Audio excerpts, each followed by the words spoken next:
બોલો સ્વામિનારાયણ ભગવાનની. શ્રી હરિકૃષ્ણ મહારાજની.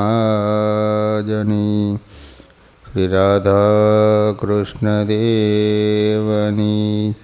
શ્રી નરનારાયણ દેવની.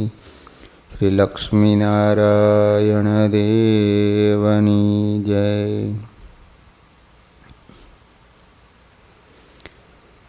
બધા જ હરિભક્તોને ઘણા ભાવથી જય સ્વામિનારાયણ. વાલા ભક્તજનો, આપણે શાસ્ત્રનો મહિમા સમજી રહ્યા છીએ. સ્વામિનારાયણ ભગવાનને ધર્મગ્રંથોમાં દ્રઢ પ્રતીતિ અને શ્રદ્ધા છે. તેથી તો તેઓ જે કંઈ વાત કરે છે તે સર્વે શાસ્ત્રના આધારે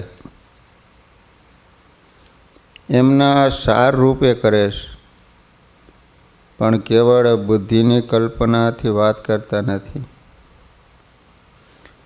ધર્મગ્રંથ ઉપર શ્રદ્ધા જોઈએ અને ધર્મગ્રંથને સમજવાની આવડત જોઈએ, તો જ ધર્મગ્રંથના રહસ્યને પામી શકાય.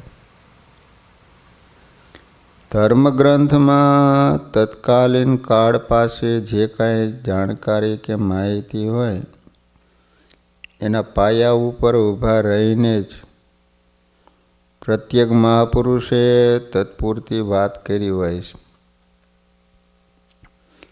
એમની વાતમાં જે કાંઈ અધ્યાત્મ ચિંતન હોય છે એ જ સત્ય અને શાશ્વત હોય છે.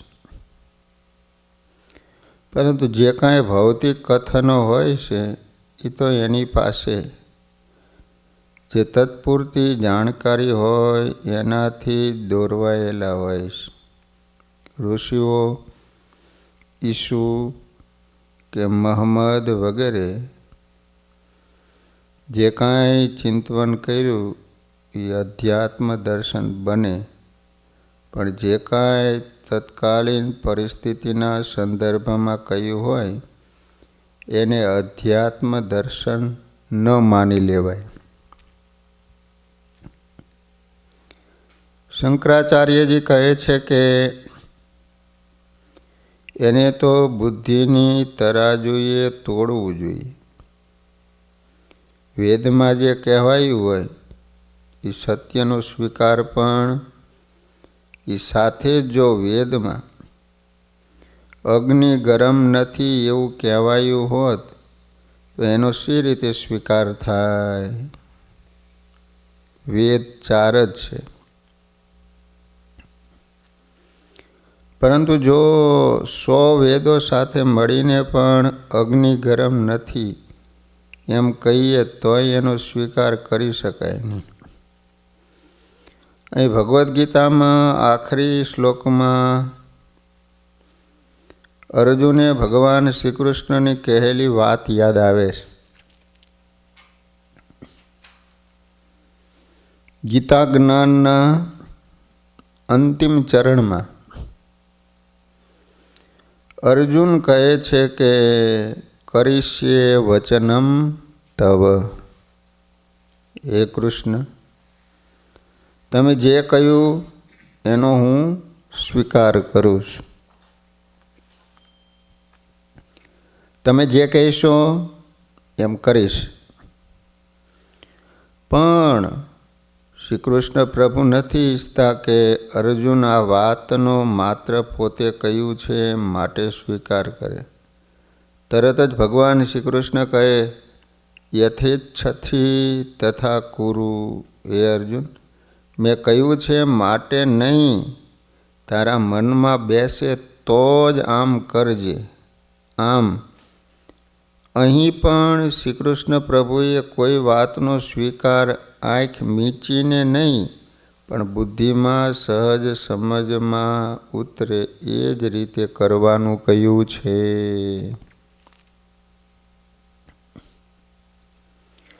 ભગવાન શ્રી કૃષ્ણ અર્જુનજીના મિત્ર છે, એટલા માટે સમજાવે છે. એના તરફથી મિત્રતાની વાત છે, એટલા માટે આટલું બધું સમજાવી શક્યા. જો ગુરુ હોત તો બહુ જલ્દી નારાજ થઈ ગયા હોત, કહે કે બસ હવે ઘણું થયું, જે કહું છું તે માની લે, શંકા કરવી યોગ્ય નથી, શક કરવો ઉચિત નથી. ગુરુ ઉપર શ્રદ્ધા રાખ, જ્યારે હું કહું છું લડ તો લડ, સમજવાની શું જરૂર છે? ના, આટલી લાંબી ગીતા શ્રી કૃષ્ણ ભગવાને કહી એ જ વાતને સૂચવે છે કે હું તારા સર્વે પ્રશ્નને સમજાવવા માટે નિરંતર તૈયાર છું. એમાં ક્યાંય હું ઉતાવળમાં નથી. અર્જુન વારે વારે એ જ સવાલ ઉઠાવે છે. સવાલ નવા નથી. ગીતામાં બધા સવાલ ફેરવી ફેરીને પાછા એના એ જ છે. પરંતુ ભગવાન શ્રી કૃષ્ણ એને એક વાર પણ નથી કહેતા કે તું વળી પાછો એ જ પ્રશ્ન પૂછે છે, તું વળી પાછો એનો એ જ પ્રશ્ન પૂછે છે. સાચો જવાબ આપ્યા પછી પણ ભગવાન શ્રી કૃષ્ણ કહે યથેચ્છસી તથા કુરુ. હે અર્જુન, મેં કહ્યું છે માટે નહીં, તારા મનમાં બેસે તો જ આમ કરજે. ગાંધીજીને કોઈએ કહ્યું કે આપ મહાત્મા છો, આપની વાણી પરમ સત્યની વાણી છે, અમે તો એ વાણી ઉપર ઊંડો વિશ્વાસ ધરાવીએ છીએ. આપ સતત માર્ગદર્શન આપતા રહેશો તો અમારું કલ્યાણ થઈ જશે. આવું સાંભળી ગાંધીજીએ કહ્યું, ભાઈ, હું મહાત્મા ગણાવું તેથી મારું વચન સાચું છે એમ માની કોઈ ન વર્તે. મહાત્મા કોણ તે આપણે જાણતા નથી. સારો માર્ગ એ છે કે મહાત્માના વચનને પણ બુદ્ધિની અને અનુભવની કસોટીએ ચડાવવું અને એમાં કશ ન ઉતરે તો એ વચનનો ત્યાગ કરો, એ કલ્યાણનો શ્રેષ્ઠ માર્ગ છે. ગેલેલિયોના મનમાં પ્રશ્ન ઉઠ્યો કે પૃથ્વી આવી ચપટી છે કે ગોળ? એ બાઇબલમાં તપાસ કરી શકત. એમાં લખ્યું છે કે પૃથ્વી આવી ચપટી છે. બસ તો પછી આગળ વિચાર કરવાનો રહેતો જ નથી. ઉકેલ મળી ગયો, વાત પૂરી થઈ ગઈ.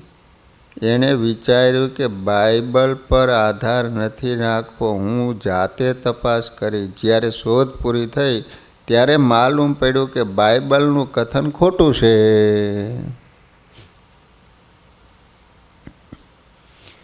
ઈસુ સમક્ષ તત્કાલ સમયે જે કાંઈ જાણકારી ઉપલબ્ધ હતી એમાં પૃથ્વી ગોળ નહોતી પણ સમથળ જમીનનો ટુકડો હતી. ઈસુએ આ સમજ સાથે જ પૃથ્વી સમતળ છે એવી વાત કરી છે. આપણા ધર્મગ્રંથોએ પણ જે પૃથ્વીની વાત કરી છે એમાં રશિયા, અમેરિકા, ઉત્તર ધ્રુવ કે દક્ષિણ ધ્રુવના સ્થળો આંગળી ચીંધીને ઓળખાવ્યા નથી. એટલે એ કોઈ દિવસ હતા જ નહીં એમ ન કહી શકાય.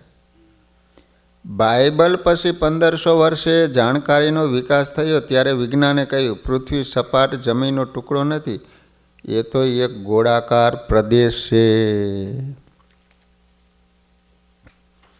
જ્યારે આ સત્ય શોધાયું ત્યારે બાઇબલના રખેવાળોએ એ વાત ધર્મ વિરુદ્ધ છે એમ કહીને એનો અસ્વીકાર કર્યો. એટલું જ નહીં, આમ કહેનારાઓ નાસ્તિક છે એવું તહોમત નામું ફરમાવીને સત્ય શોધનારનું જીવન યાતનામય બનાવી દીધું. બાઇબલના આ રખેવાળો માટે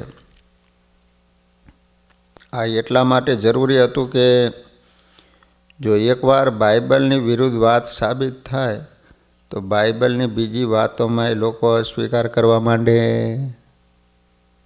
આ ભયથી ધ્રુજી ઉઠ્યા હતા. ઈસુએ જે કહ્યું હોય એમાંથી તત્કાલીન સ્થૂળ જાણકારીની બાદબાકી આ લોકો કરી શક્યા નહીં અને પરિણામે સત્યનો માર્ગ તત્પૂરતો અવરોધાયો. બાઇબલ પછી 700 વર્ષે કુરાન રચાયું. કુરાન પણ આ બે પાયા ઉપર જ સંભવી શકે. એમાં અધ્યાત્મ ચિંતન શાશ્વત અને સત્ય હોય અને અન્ય વાતો માત્ર તત્કાલીન સમાજ પર અવલંબિત માર્ગદર્શન હોય.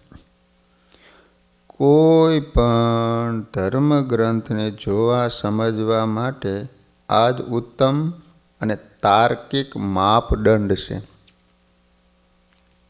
આજે કુરાનમાં એક અક્ષરને આગો પાછો ન કરી શકાય. અરે એમ કહેવું એ પણ માણસની સામાન્ય સમજદારીનું અપમાન કરવા જેવી વાત.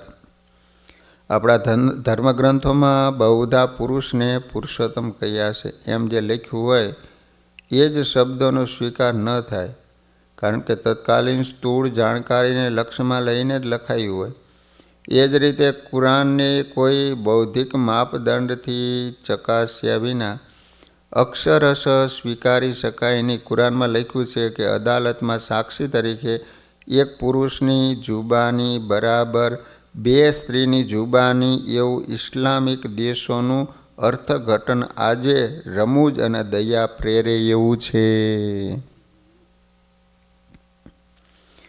ઋષિમુનિનો પૌરાણિકો અને કવિઓની વર્ણન પદ્ધતિ ખાસ લક્ષ્યમાં રાખવા જેવી.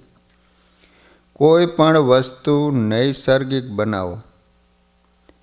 સુચરિત કે સુચરિત પુરુષો એના ગુણો એ સર્વેનું વર્ણન સાદી ભાષામાં ન કરતા હંમેશા તેઓ કાવ્યની ભાષામાં, ખાસ કરીને રૂપકમાં અને અતિશયોક્તિમાં કરતા.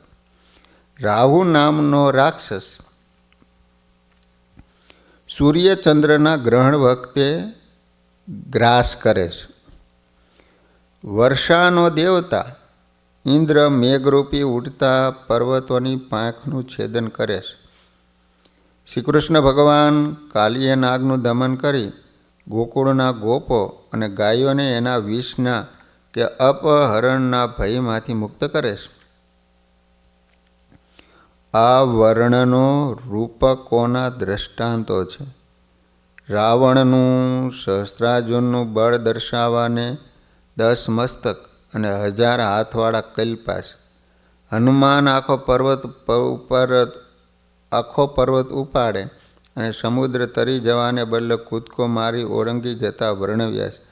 આ અતિશયોક્તિના દ્રષ્ટાંત છે. સામાન્ય જન કે સમાજ તે રૂપકોને સ્થૂળ રૂપમાં જેમ વર્ણવ્યા છે એવા જ સાચા માને છે અને રૂપકો દ્વારા સૂચન કરેલા તત્વજ્ઞાનનું પાન કરી શકતા નથી. કોઈક સમયે રૂપકોના વિવરણમાં ઇતિહાસ માર્યો જાય છે તો કોઈક વખતે રૂપકોનું હાર્દ હણાઈ જાય છે. ઇટાલીનો એક મુસાફર ભારતના પ્રવાસે આવ્યો. એને ભારતના વિદ્વાન બ્રાહ્મણો વિશે ઘણું સાંભળ્યું હતું. એવો એક પરમ તેજસ્વી બ્રાહ્મણ એને પણ મળી ગયો.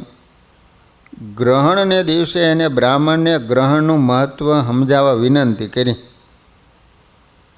બ્રાહ્મણે સૂર્યની ગતિ, પૃથ્વીની ગતિ, ચંદ્રની ગતિનો ખ્યાલ આપી ત્રણેય સીધી લીટીમાં કઈ રીતે આવે તો કયું ગ્રહણ થાય એ સમજાયું.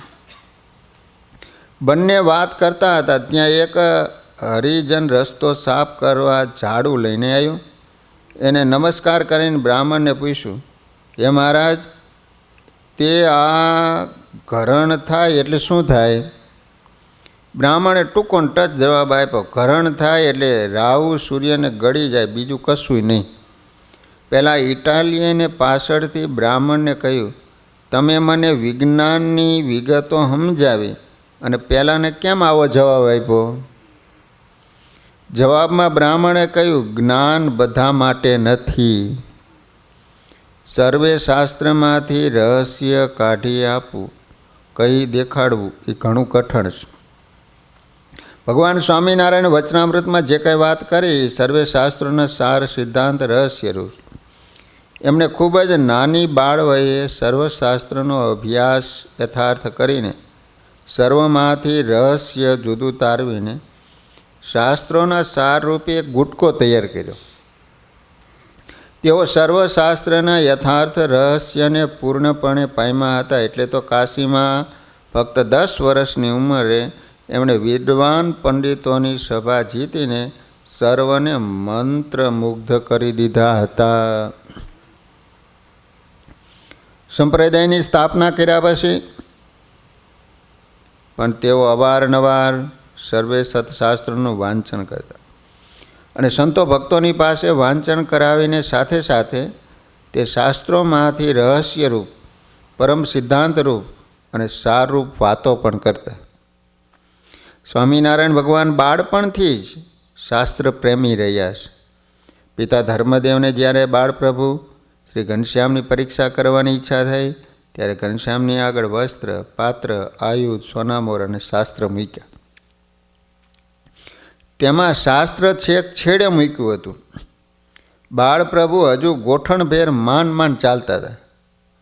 તેમ છતાં વસ્ત્ર, પાત્ર, આયુધ અને સોનામોરની સામે દ્રષ્ટિ સુધા પણ ન કરીને છેવાડે પડેલા શાસ્ત્ર પાસે જઈ એના ઉપર પોતાના કોમળ કરકમળ મૂક્યા. આ જોઈ પિતા ધર્મદેવ અતિ હર્ષભેર મનમાં વિચાર્યો કે મારા પુત્ર ઘનશ્યામ નક્કી મહા આર્ષ દ્રષ્ટા થશે. પરંતુ મહાપ્રભુની માયાના પડદારૂપી અજ્ઞાનથી ધર્મદેવી વાત ભૂલી ગયા કે વેદ જેવા મહાગ્રંથો પણ જેના મહિમાને પાર ન પામે એ પરમ તત્વ આજે બાળક બનીને આવ્યા છે.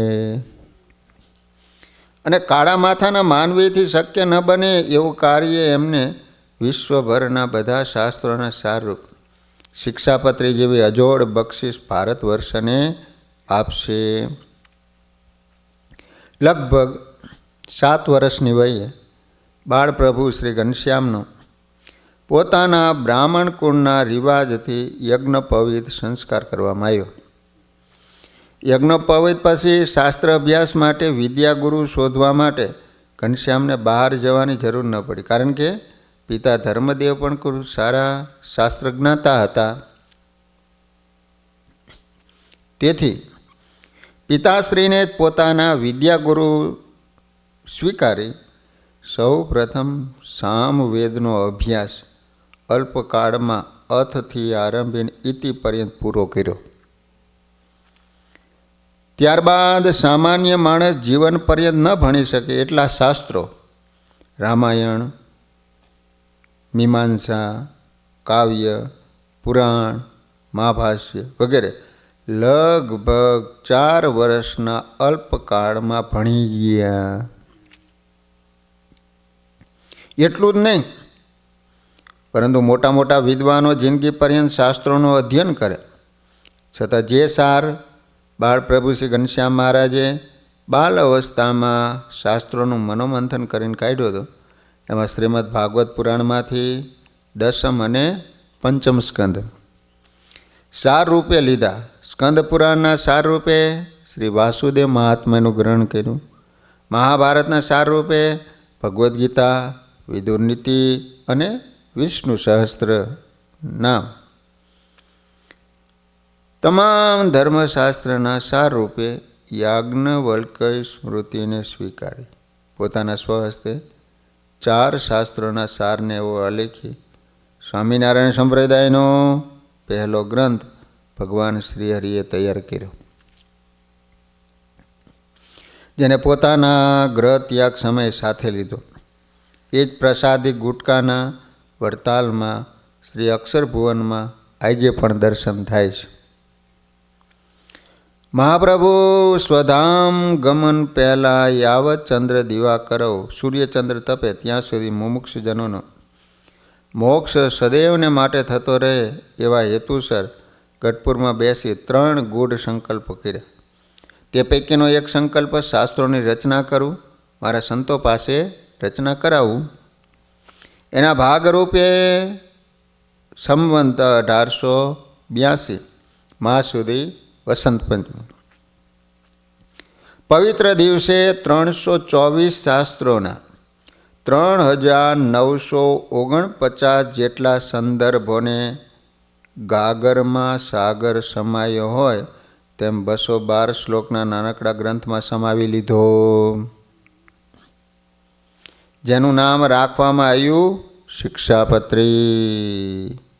સર્વજીવ હિતાય લખેલા આ નાનકડા છતાં મહાગ્રંથમાં આ લોકોનો અબુદ્ધ માણસ મહાન વ્યક્તિ બની શકે એ માટે ક્યાં થૂકવું ક્યાં ન થૂકવું, સામાન્ય વ્યક્તિ માંડીને મહાયોગીઓ જેવી સ્થિતિ કઈ રીતે પ્રાપ્ત કરી શકાય એ માટેનો ઉપાય એટલે કે નિજાત્માનમ બ્રહ્મરૂપમ દેહત્રય વિલક્ષણમ વિભાવ્ય તેન કર્તવ્યા ભક્તિ કૃષ્ણસ્ય સર્વદા, એમાં હમાવી લીધો. સરદાર વલ્લભભાઈ પટેલ કહેતા, દેશના તમામ લોકો જો શિક્ષાપત્રીની તમામ આજ્ઞાનું પાલન કરે તો દેશમાં ફોજદારી, કાયદો, પોલીસ અને અદાલતોની જરૂર ન પડે. વડોદરાના મહારાજા સયાજીરાવ ગાયકવાડ પણ કહેતા, જે ગામમાં ભગવાન સ્વામિનારાયણનું મંદિર હોય ત્યાં પોલીસ કે સુધરાઈની જરૂર જ પડે, કારણ કે શિક્ષાપત્રીના આદેશો મુજબ બધા વર્તતા હોય.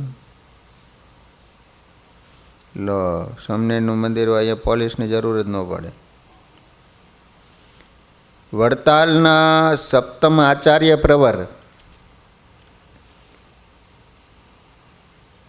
નરેન્દ્ર પ્રસાદજી મહારાજ પાસે કોઈ હરિભગત આવીને જ્યારે પોતાના દુઃખની વાતો કહેતા ત્યારે પૂજ્ય મહારાજ શ્રી શિક્ષાપત્રી ગ્રંથ એમના હાથમાં આપીને કહેતા, તપાસ કરો આ 212 શ્લોકમાંથી કયા શ્લોકની આજ્ઞા લોપાણી. જો શિક્ષાપત્રીની આજ્ઞા લોપાય તો જ દુઃખ આવે, નહીતર સત્સંગીના જીવનમાં દુઃખ હોય જ નહીં.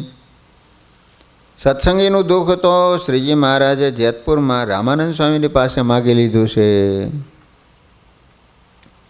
વર્તમાન કાળને ભૂલીને ભાવિની પ્રતીક્ષા કરી રહેલા લોકો ટૂંક સમયમાં સતયુગ આવી રહ્યો છે, પણ આજે જે કળિયુગ ચાલે છે એની 4,32,000 વર્ષની આવરદામાંથી હજુ માત્ર 5,000 જેટલા વર્ષો વીત્યા છે.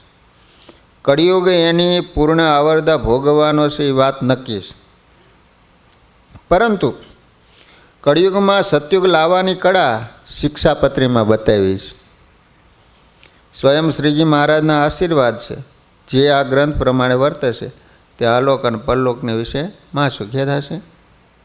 આંતરિક શાંતિ અને બાહ્ય સુખ માટે આવા શાસ્ત્રોનું નિત્ય વાંચન જરૂરી છે.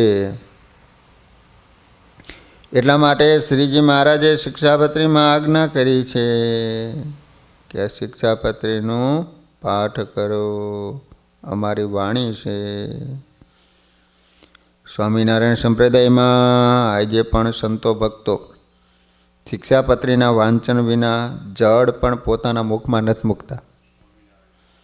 જૂના જમાનામાં જ્યારે મૂર્તિઓ બનાવવી મુશ્કેલ હતી ને ત્યારે આપણા વડીલ સંતો શિક્ષાપત્રીને થાળ ધરાવતા. આજે પણ સંપ્રદાયમાં તથા અન્ય વિદ્વાનોના હૃદયમાં પણ શિક્ષાપત્રીની એટલી જ ગરિમા છે. આપણા શાસ્ત્રો મહાપુરુષોએ પોતાના અનુભવથી લખ્યા છે, માટે આ શાસ્ત્રો મનુષ્યોની જીવન જીવવાની સાચી દિશા સૂચવે છે, સાથે ઉર્ધ્વ ગતિ પણ આપે છે.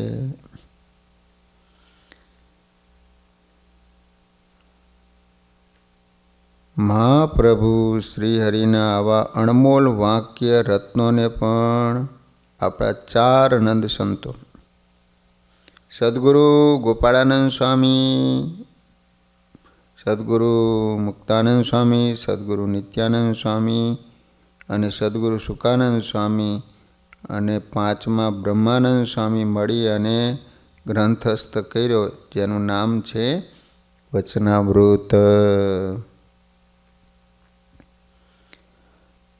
તો ભગવાન સ્વામિનારાયણની આ પરાવાણીમાં સમાજશાસ્ત્ર, માનસશાસ્ત્ર, વિજ્ઞાન, રાજનીતિ વગેરે સઘળું હમાઈ ગયું છે. આ ગ્રંથ વાંચતા કે સાંભળતા હોય ને ત્યારે જાણે મારી જ વાત થઈ રહી છે એવી પ્રતીતિ દરેકને થાય. વ્યાપાર દ્રષ્ટિથી જોઈએ ને તો સદગુરુ ગોપાળાનંદ સ્વામી હોય કે ગુણાતીતાનંદ સ્વામી, બાલમુકુંદ સ્વામી હોય કે નારાયણ જીવનદાસજી સ્વામી, એ સિવાયના આપણા સંપ્રદાયના કોઈ પણ બ્રહ્મસ્થિતિવાળા સંતો વચનામૃતના અતિ અભ્યાસી જ હતા. વચનામૃત ગ્રંથને સદગુરુ સુકાનંદ સ્વામીએ સંસ્કૃતમાં શ્લોકબદ્ધ પણ કર્યો છે. સતાનંદ સ્વામીએ, જેનું નામ છે શ્રી હરિવાક્ય સિંધુ નામથી વિખ્યાત છે. એના ઉપર આદિ આચાર્ય રઘુવીરજી મહારાજે સેતુમાલા નામની ટીકા પણ લખી છે.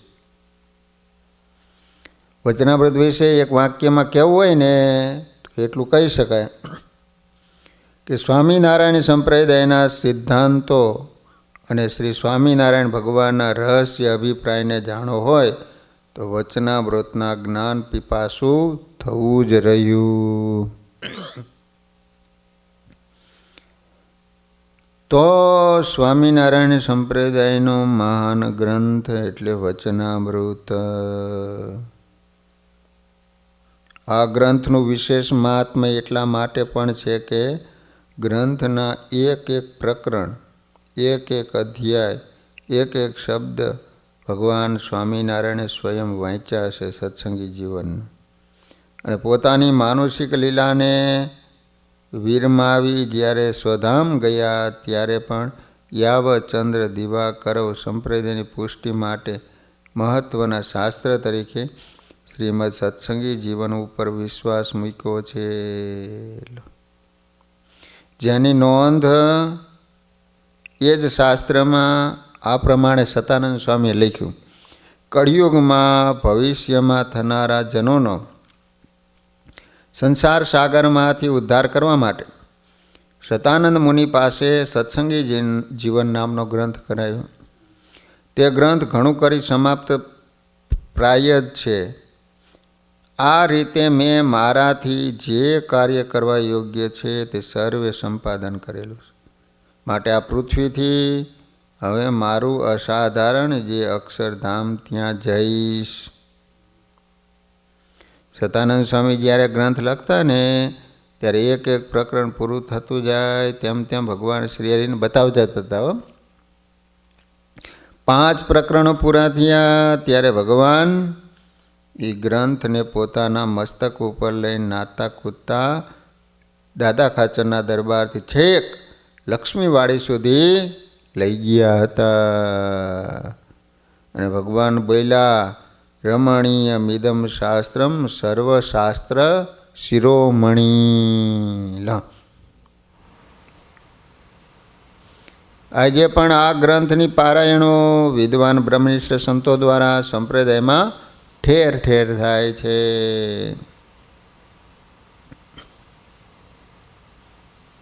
તો આવી રીતે સ્વામિનારાયણ સંપ્રદાયના 2 ગ્રંથો, એક વચનામૃત અને બીજું શિક્ષાપત્રી.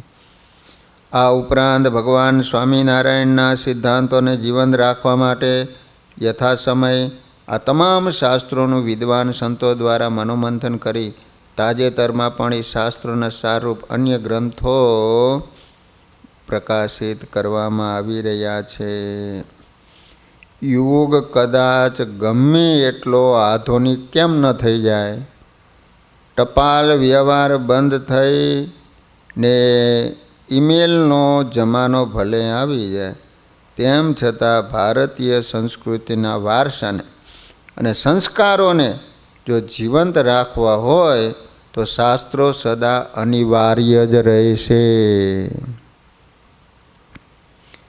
સ્વામિનારાયણ સંપ્રદાયની શાસ્ત્ર પરંપરા ભારતીય દાર્શનિક પરંપરામાં મુખ્યત્વે ભગવાન વેદવ્યાસ, જૈમિની, શંકરાચાર્ય, રામાનુજાચાર્ય, નિમ્બાર્કાચાર્ય, મધ્વાચાર્ય, વલ્ભાચાર્ય, ચૈતન્ય મહાપ્રભુ, ગૌતમ, કણાદ, કપિલ મુનિ, પતંજલિ, ચારવાક, મહાવીર, બુદ્ધ વગેરે અનુક્રમે વેદવ્યાસ દ્વારા ઉત્તર મીમાંસા દર્શન, જેને વેદાંત દર્શન, જૈમિની દ્વારા પૂર્વ મીમાંસા દર્શન, જગદગુરુ શંકરાચાર્ય દ્વારા કેવલાદ્વૈતવાદ, રામાનુજાચાર્ય દ્વારા વિશિષ્ટાદ્વૈતવાદ, નિમ્બાર્કાચાર્ય દ્વારા દ્વૈતાદ્વૈત એટલે ભેદ અભેદવાદ, મધ્વાચાર્ય દ્વારા દ્વૈતવાદ, વલ્ભાચાર્ય દ્વારા શુદ્ધાદ્વૈતવાદ અને ચૈતન્ય મહાપ્રભુ દ્વારા અચિંત્ય દ્વૈતાવાદ કહેતા ભેદ અભેદવાદ, ગૌતમ ઋષિ દ્વારા ન્યાય દર્શન, મહર્ષિ કણાદ દ્વારા વૈશેષિક દર્શન, કપિલ મુનિ દ્વારા સાંખ્ય દર્શન, પતંજલિ મુનિ દ્વારા યોગ દર્શન અને ચારવાક દ્વારા ચારવાક દર્શન, મહાવીર દ્વારા જૈન દર્શન જૈન અને બુદ્ધ દ્વારા બૌદ્ધ દર્શન વગેરે વિચારધારાઓના મતોનું પ્રવર્તન થયું.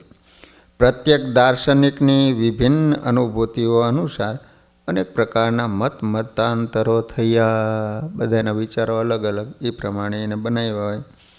ભારતીય તત્વજ્ઞાનના સાહિત્યમાં ઉપનિષદનું સ્થાન અતિ મહત્ત્વનું છે.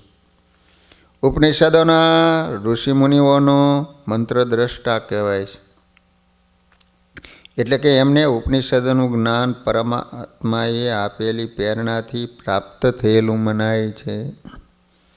ઉપનિષદના વચનો શ્રુતિ વચનો એટલે કે પરમાત્માના મુખથી ઈશ્વરીય પ્રેરણાથી સાંભળેલા વચનો કહેવાય છે.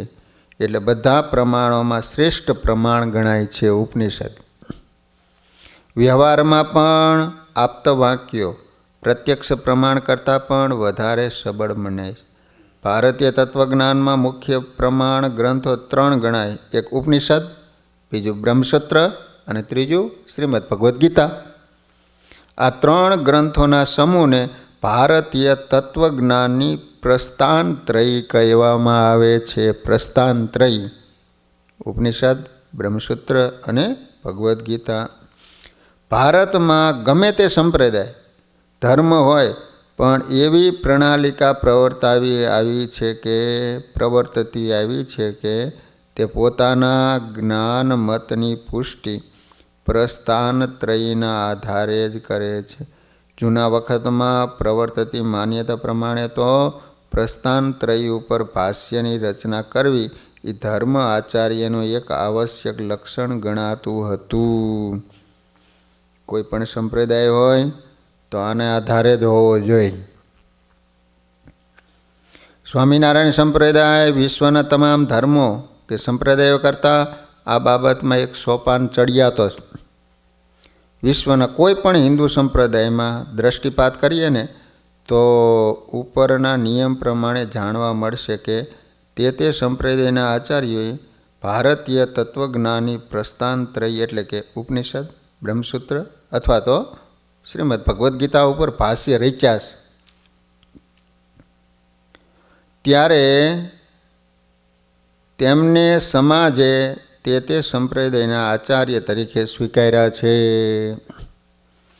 જ્યારે સ્વામિનારાયણ સંપ્રદાય એક એવો સંપ્રદાય છે કે જે પ્રસ્થાનત્રયી ઉપર અન્ય સંપ્રદાયના આચાર્ય ભાષ્ય રચતા તે જ પ્રસ્થાનત્રયી પર આ સંપ્રદાયના પરમ આચાર્ય સર્વોપરી સર્વાવતારી સ્વામિનારાયણ ભગવાનના શિષ્ય સંત મુક્તાનંદ સ્વામી કે જેમને બ્રહ્મસૂત્ર ઉપર ભાષ્ય રચ્યું, ગોપાળાનંદ સ્વામીએ ઈશાવાસ્ય ઉપનિષદ ઉપર અને શ્રીમદ ભગવદ્ ગીતા ઉપર ભાષ્ય રચી ભારતીય તત્વજ્ઞાનના યુગો જૂના ઇતિહાસમાં 2 નમૂન દાખલો બેસાડી દીધો.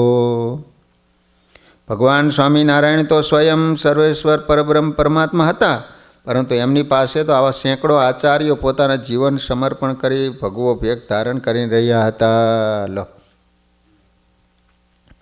પરમાત્માનો સાક્ષાત્કાર કરી એમનું દિવ્ય સુખ પ્રાપ્ત કરવા આલોકની સત્તા સંપત્તિ સુંદરી કે કનકકામીની કીર્તિનો ત્યાગ કરી સગા સંબંધીઓની મમતાના પાસને ત્યાગ વૈરાગ્યની તલવારથી કાપીને નીકળેલા એ અધ્યાત્મ પથના વીરો અને પરબ્રહ્મ પરમાત્મા ભગવાન સ્વામિનારાયણ વચ્ચેનો બ્રહ્મ સંવાદ છે. તો આ રીતે સ્વામિનારાયણ સંપ્રદાયમાં પણ બ્રહ્મસૂત્ર, ઉપનિષદ અને ભગવદ્ ગીતા ઉપર ભાષ્ય કરવામાં આવ્યા છે. એટલા માટે સ્વામિનારાયણ સંપ્રદાય છે એ વૈદિક સનાતન સંપ્રદાય કહેવામાં આવે છે. કોઈ પણને સંપ્રદાય ચલાવવો હોય તો આ 3 ઉપર ભાષ્ય કરવું પડે, તો જ એ તમારે વેદ આધારિત ધર્મ સંપ્રદાય કહેવાય. તો આ રીતે સ્વામિનારાયણ સંપ્રદાયના જે 6 અંગો, એમાં દેવ, મંદિર અને શાસ્ત્ર, તો આપણે આ રીતે 3 જાણ્યા. હવે 3 બાકી રહ્યા છે, એ કાલે જાણીશું. સહજાન સ્વામી મહારાજની જય.